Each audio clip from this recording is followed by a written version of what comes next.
नमस्कार बच्चों।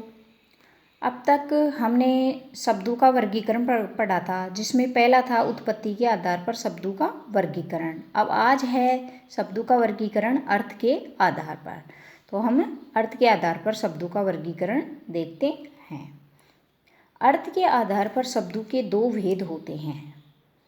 कितने भेद होते हैं? दो भेद होते हैं। सार्थक शब्द, जो शब्द किसी अर्थ का बोध कराते हैं उन्हें सार्थक शब्द कहते हैं।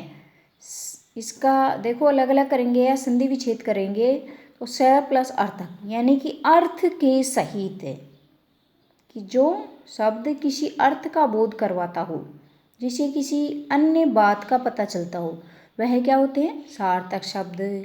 तो अर्थ के आधार पर हमारा पहला है क सार्थक शब्द, जो अर्थ के आधार पर होता है।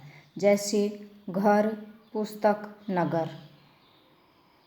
तो घर का अर्थ क्या निकल रहा है? जिसमें मानव रह रहा है, उसका स्थान। पुस्तक है जिसके द्वारा हम ज्ञान प्राप्त करते हैं। तो ऐसे ही यह क्या हो गए? सार्थक शब्द हो गए। अब दूसरा आता है निरर्थक शब्द। निरर्थक शब्द में जिन शब्दों का कोई अर्थ नहीं निकले उन्हें निरर्थक शब्द कहते हैं।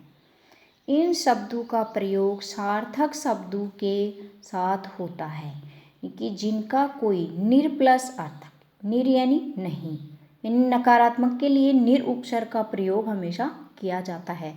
तो निरर्थक शब्द हो गए कि जिनका कोई अर्थ नहीं निकले, वह निरर्थक शब्द हो गए। तो निरर्थक शब्दों के लिए, शब्दों के उच्चारण के लिए या शब्दों के प्रयोग में किसका साथ होता है? कौन सहायता करता है? सार्थक शब्द। तो इन सार्थक शब्दों के साथ में भी इन निरर्थक शब्दों का प्रयोग किया जाता है।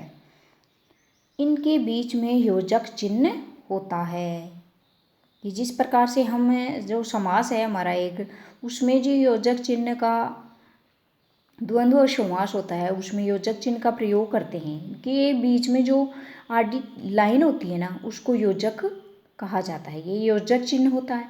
तो इनमें निरर्थक शब्दों में योजक चिन्ह का प्रयोग होता है।